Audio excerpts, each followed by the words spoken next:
What's going on, everybody? It's your boy, the MMA Mechanic, and this is going to be a predictions video for UFC 318. We're going to go over every single fight, and we are going to determine who we think will win and how.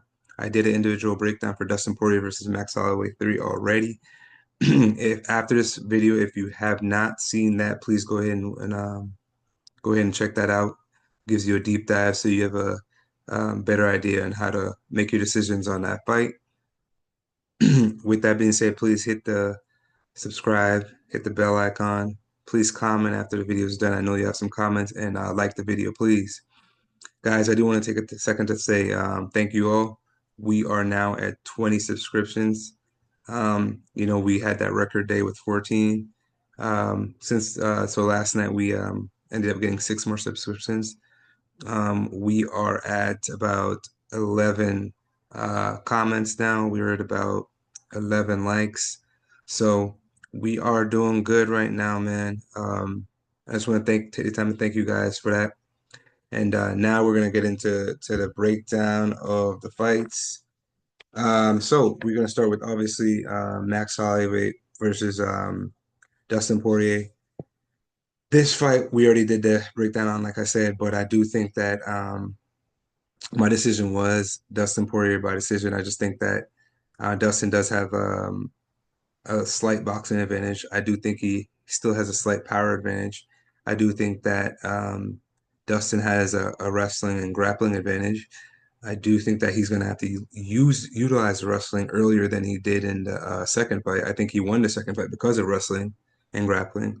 When we saw Max Holloway started to pick up the volume, we saw Dustin Poirier utilize his grappling ability to either clinch Max up on the fence, to catch a breather and to reset and to kind of gain control back of the fight. Or we saw him, I think he got 2 takedowns in that fight, and that kind of just helped him reset and slow Max down and slow some of the volume down because Max did outland him in that fight, but he just landed the harder shots. We saw Dustin Poirier out volume Max in the first round, however, so he started strong. I do think that's going to happen in this fight. He's going to start strong. I do think that while he utilized the wrestling and grappling in the third and fourth rounds, third, fourth, and fifth rounds in his in the second fight, I do think he's going to have to utilize the wrestling and grappling earlier. I do think that because Max, we saw great improvement. And one, he bulked up properly for this fight. Last fight, he obviously accepted the fight on 4-week notice. This fight, he properly bulked up before the fight. So he's filled out in his frame. He's stronger, which means he hits harder. We saw what he did to Justin Gaethje. So the man hits harder. So because of that, we did see him overwhelm Dustin at times. If that happens with a guy that's hitting harder, Dustin's gonna have to use that safety net, which is the wrestling and grappling, to kind of reset, to kind of give himself a little break, gain composure and gain back control of the fight. I think he's gonna have to do that in the second round. I do see Dustin winning the first and second. The third and fourth, I do see Max. Again, he's gonna start getting into that flow state late second round, midway through the second, and then I think that's gonna ride all the way to the third and fourth. I do think that in the third and fourth, Dustin, Max will be. I think he'll win pretty dominantly. I'm not gonna say he's gonna outclass Dustin in the third and fourth because I do think Dustin just has the ability to make it gritty and grimy. Again, with if he has to mix in the wrestling, I do think he's gonna make it gritty and grimy. So I do think that Max will. However, I do think Max will win the third and fourth. I think it's just going to be harder for Dustin to take Max down where he was able to do that in the second fight. I don't know if he's going to be able to do that in this fight. He's just going to have to, I think he's just going to have to, push Max up against a fence, hold him there for a bit to reset. It's going to come down to the fifth round. I do think that both guys are going to go for broke. I do think I did mention in my individual breakdown that Dustin's inside boxing. While he has the ability to he's throwing that Philly shell up, he's rolling with punches, he's absorbing punches on that shoulder. He's not getting hit clean a lot, which happened in the second fight. He didn't get hit as clean as people thought on a lot of the punches. I think the same thing will happen in this fight.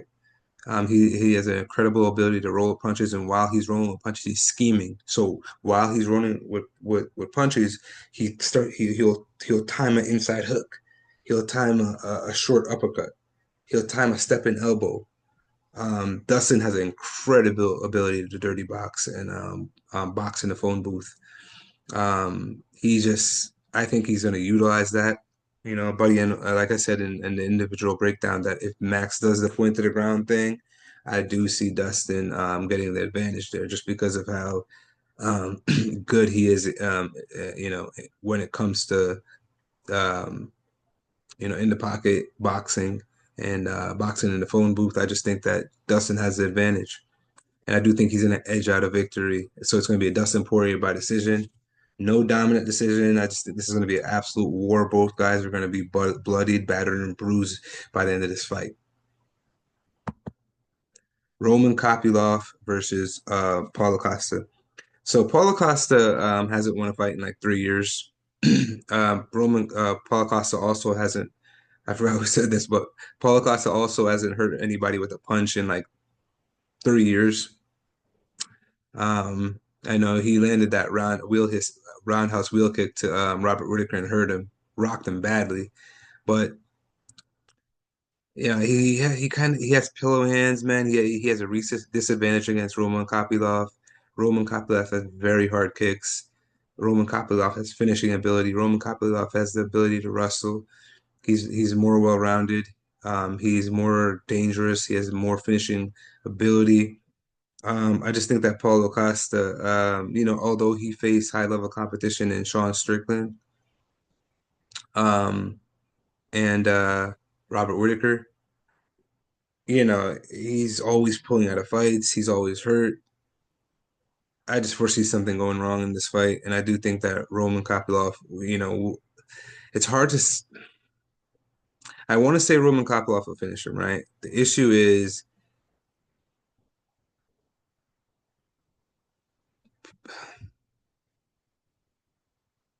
it's a tough one. I'm gonna say decision.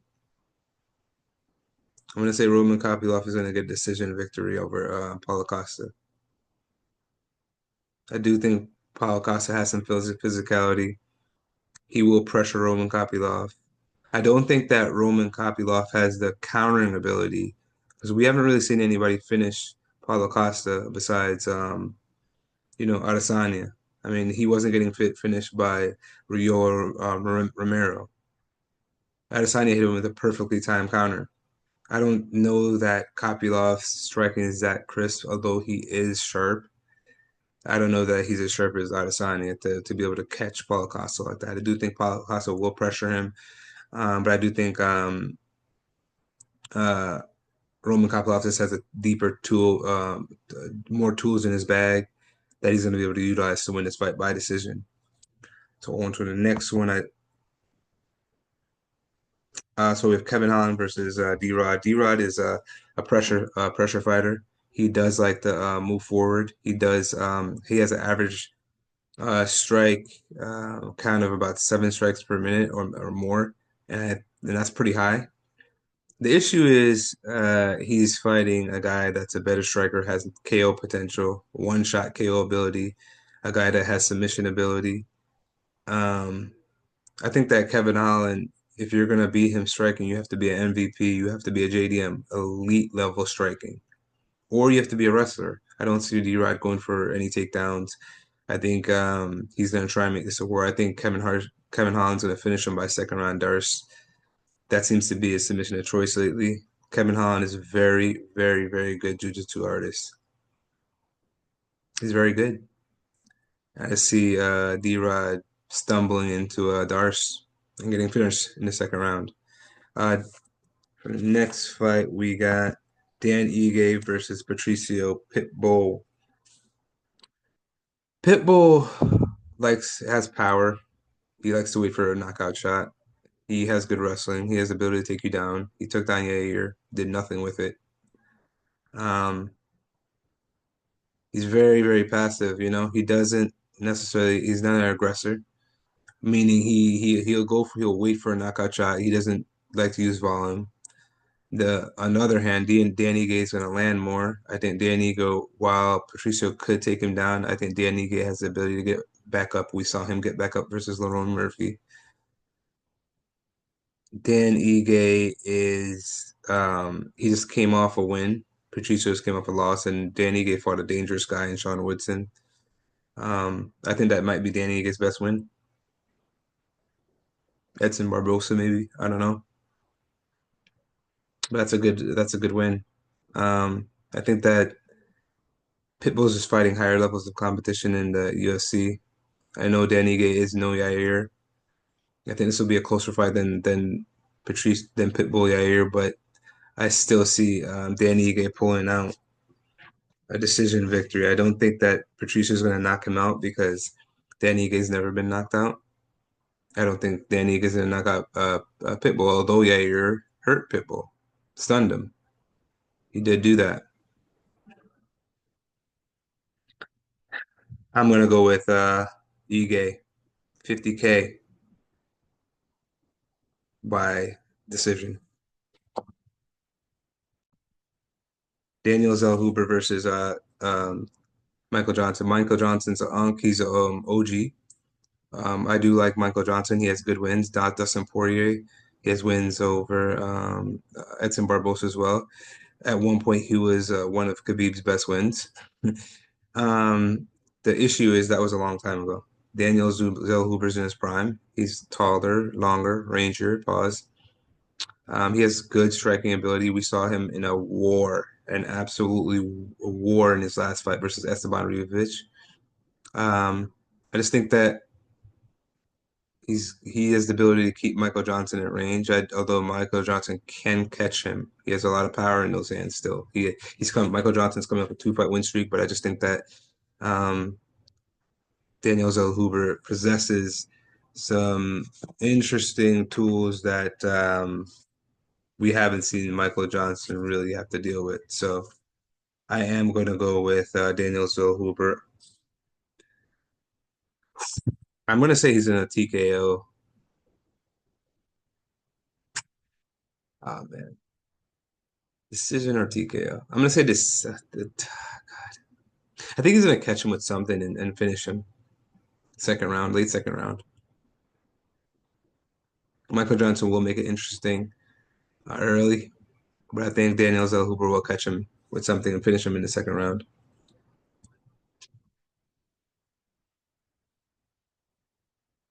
Vinicius Oliveira versus Kyle Phillips. Um, Vinicius Oliveira is very good. He's powerful. He is good takedowns offensively and defensively. He threatens submissions. He's better than Kyle Phillips absolutely everywhere. Kyle Phillips got fraud checked by Rob Font. He gassed out. We've seen him gas out before. Vinicius is not going to gas out. Vinicius survived takedowns by Ricky Simone, Said Nurmagomedov, who I thought were both going to control him, take him down and control him for the entire fight. He actually took Said down and almost submitted Said. Okay, beat Ricky Simone so bad we thought that Ricky Simone was washed. I think he's gonna finish Kyler Phillips, man. He's dangerous.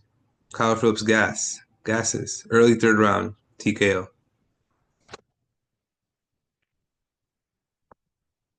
Brendan Allen versus Marvin Vittori. Brendan Allen and Marvin Vittori are really low IQ fighters.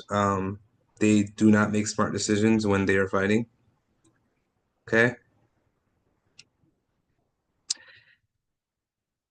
I saw Brendan Allen go into a fight with Sean Strickland and decide he was going to strike with Sean Strickland. That's what he was going to do that fight when he had the grappling advantage and the wrestling advantage. Brendan Allen said, I'm going to strike with you. We saw him in dominant positions versus a very, very good Anthony Hernandez on the ground. Dominant positions. Go watch the fight back. Gave them right up and got reversed and on his own admission. Got reversed and lost the fight because of it. Nasruddin Imavov, same thing. The thing about it is, though, I don't know where Marvin Vittori's good. I just don't know where he's good. I mean, he has a good chin. We saw Jared Cannonier put on a masterclass that would probably have finished most guys in the division. However, Marvin Vittori was able to survive. We saw Marvin Vittori lose a striking bout to Roman Dolidze. The difference between these two fighters, Brandon Allen made the fights very high level versus two top five opponents in Anthony Hernandez and Nasruddin Imavov. Those two guys have the ability to win the championship belt in that middleweight division. Marvin Vittori is not anywhere close to that level due to the fact that Brandon Allen's just better everywhere. Brandon Allen will win this fight by decision because he's better everywhere. They're both not. They don't make high IQ moves. They both are. It's almost a battle of the you know what. I'm not gonna say this word here on this channel, but yeah, I'm gonna say Brendan Allen by a decision. Yeah, it's gonna be a weird, boring decision. They hate each other too. They don't like each other at all. They've like fought in casinos or whatever the rumor is, but yeah, I don't know. Francisco Prado versus Veret Nikolay Veretnikov. Now we saw Nikolay Veretnikov get finished by Austin Vanderford by TKO ground and pound. He lost to Danny Barlow. Danny Barlow clearly won the first two rounds. Veretnikov made it interesting in the last round, but lost by split decision. He's not good. He's very passive. He doesn't. He waits. It's almost like he waits to get going. Francisco Prado, smaller guy. He's not big enough for the division. But Francisco Prado, I did see him land spinning back Elver versus Atman Azitar, which was kind of cool. He presses forward, pushes the volume, he pushes the envelope, so he will engage with a Nicolay. So I just because of that, I think he's gonna win the decision because he's gonna throw more. He's gonna be the aggressor,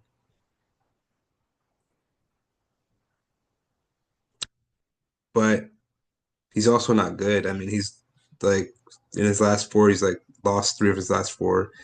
Veretinikov, Nicolay hasn't won a fight in the UFC. I don't even. He's just. This is just. I'll say Francisco Prado by decision. Atiba Gautier versus Robert Valentin. Atiba Gautier is a very very dangerous man. He's very dangerous. In his fight against Daniel Medina, um, he slept him. Okay, badly. Very sharp, straight punches. Nothing's looping. Nothing is wild. Nothing's. The guy is a phenomenal striker. Great strikes. Very strong, very powerful. However, he got taken down by Daniel Medina, which is not good at all. If you're getting taken down by Daniel Medina, that's a problem because Robert Valentin can make it strappy with his grappling. Is there a world where he could get a takedown on Atiba Gutierrez? Yeah, because if Daniel Medina did it, then and we saw him versus Ryan Loder. It was very scrappy. They were reversing each other. The transitions, the scrambles were crazy. I can see a world where Robert Valentin um, gets him on the ground, but I don't think that's going to happen. His entries into his takedowns, his double legs, his single legs, they're all terrible. He overcommits on his takedowns, and I think he's going to do that. I think he's going to get to have some grappling success in the first round. I do think that Atiba Gautier, after watching back Daniel Medina fight said I need to work on my wrestling, so I do think he's probably better there. But I think he will get controlled a little bit in the first round. And I think in the second round, Robert Valentin will overextend on some takedown attempt and just get caught badly and put out cold. I think he's gonna get KO'd in by Atiba Gautier. Adam Fugit versus Islam Dulatov. Islam Dulatov, he has a lot of first round finishes. Oh, I don't know if I can go back. Can I go back? Yeah. Okay. Islam Dulatov. He has a lot of first round finishes. Okay. Throws very, very pa fast punches. Very, very, very fast punches. I mean, he threw a lot of volume on his contender series fights. I thought he was gonna gas himself out. He was throwing so many punches in a row. It was crazy. Very fast twitch. He has some power. Or maybe he doesn't if he has to throw that many punches to knock somebody out. But I mean, he does. He has first round knockouts. The thing is, they're all on the regional scene, right? And a lot of these guys, even Atiba Gautier, um, a lot of his knockouts are on the regional scene, and we don't know how good the competition that they're actually facing is. Adam Fugit, again, his entries are sloppy.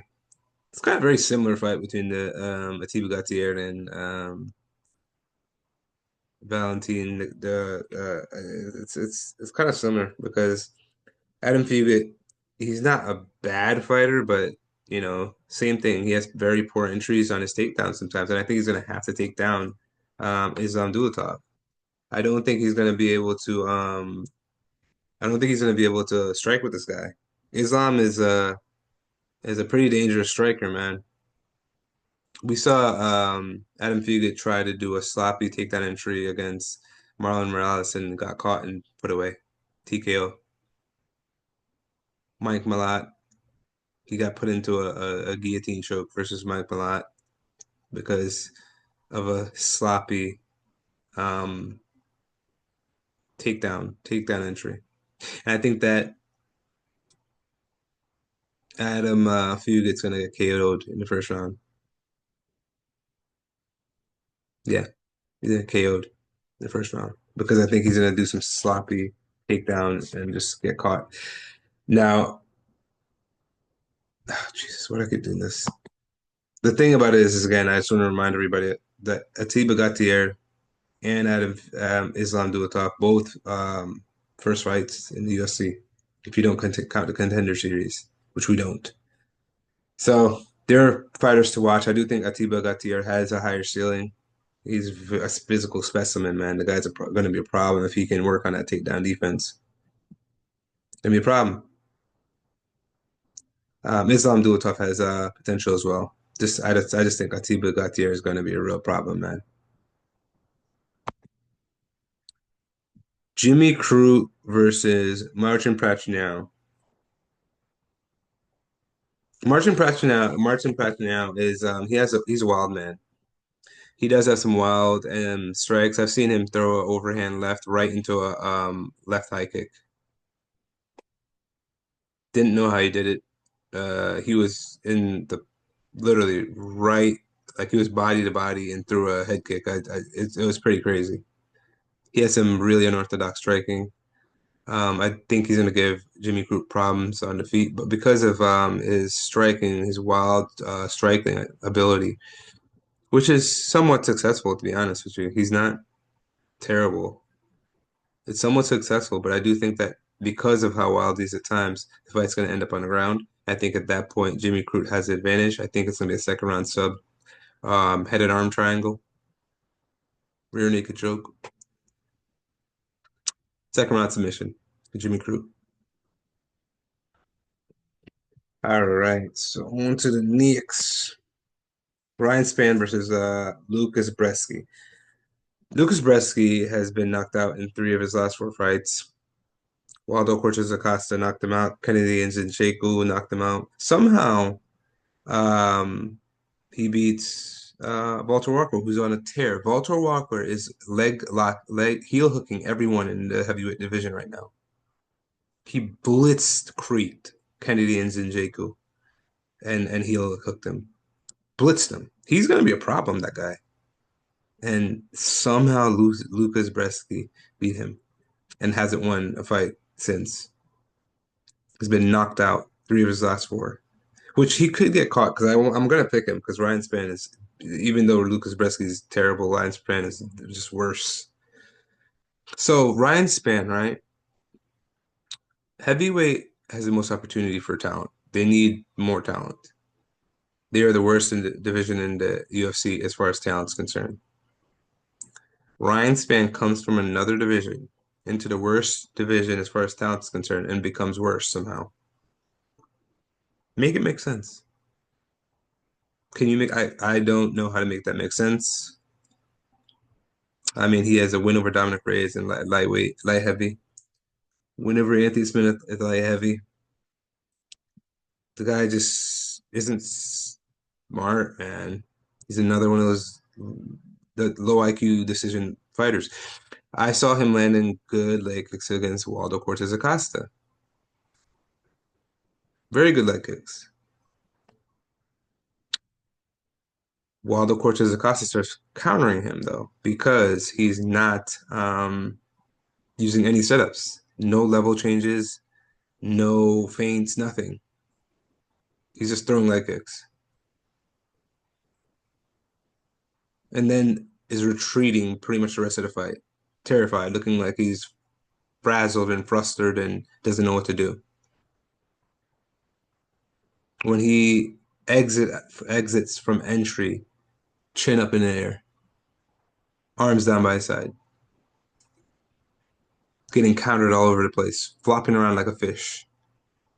Supposed to be coming up from the lightweight division. You're supposed to be faster. You're supposed to be faster than these guys. Waldo Cortez Acosta looked faster than you, bro. Lucas Brzeski could get knocked out by Ryan Spann, but I don't. Well, I'm not. I don't know if I can ever like Ryan Spann's just not good, man. He's not smart. He's not good. I don't know how he beat Dominic Reyes or Anthony Smith, even though Anthony Smith's not great either. But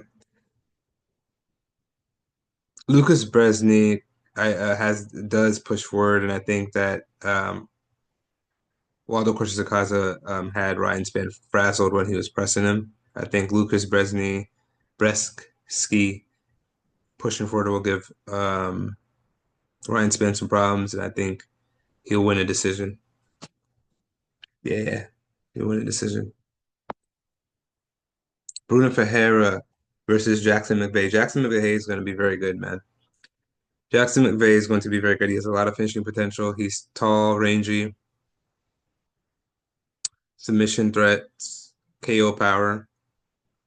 A lot of submissions on the regional scene. Again, he's another guy though, just doesn't have any UFC experience. No UFC experience, which makes this fight crazy because Bruno Ferreira has fought Gregory Rodriguez. Okay, Bruno Ferreira has fought Dustin Stolfus, Magomedov, where he fumbled that victory. I mean, he could have finished Abus, but he just punched himself out. Bruno Ferreira has a lot of experience in the UFC. Jackson McVey has none. Although he has a high ceiling, one of the things that I noticed watching his fights on the regional scene, um, there are times where he doesn't use feints, doesn't level change, doesn't move his head. That's a recipe for overhand right from Bruno Ferreira and knocking you into another dimension. Bruno Ferreira has a lot of power. I see a first round TKO here. He just doesn't have the experience. He's coming in against a well experienced guy with a tremendous amount of power. This was an interesting fight. I'm surprised they made this fight, to be honest with you. Carla Judice, this is the last fight in the card versus Nicole Caliari. Now I'm gonna use a fighter that they both fought as an example of as why the person I think is gonna win. Erneste Caliarete. I'm really struggling with these names, guys. I'm sorry. Ernesta Caliarete fought both of these women. When she fought Nicole Caliari took her down in the first round. But that's the only success she had the entire fight. She landed like some more strikes throughout, but nothing significant. Ernesta Caliarete then gets up and walks her down the rest of the fight. Lands, I think it was like 80 to 100 strikes to her head. This walking her down, stuffing her takedowns, just beating her up. It wasn't, the Nicole had some moments, but and Nicole is good. She's just too passive for me. She doesn't, she's not the aggressor. She needs to be more of the aggressor, and she's not that. Carla Judice, on the other hand, had absolute war with Ernesta Crute. They went to war. It was one of the crazier women's fights I've ever seen. They threw so many punches in that fight. They were busting each other up. I think Carla Judice is going to press Nicole Caliari, and she's going to cause her to win by decision. That's my take. Guys, please, thank you for watching the video. First, let me say that. Thank you for watching the video. I appreciate you guys. Please, guys, leave me some comments so I can respond to you guys. I know what you guys are thinking. And then, let me know if I could do anything better. Leave me a like, share my video, hit the bell icon, subscribe. Okay, let's build this community up, right? You're in the garage now, guys. You're in the garage, MMA mechanic, right? We're here now, guys. I appreciate you guys. Have a good rest of your week. Thank you.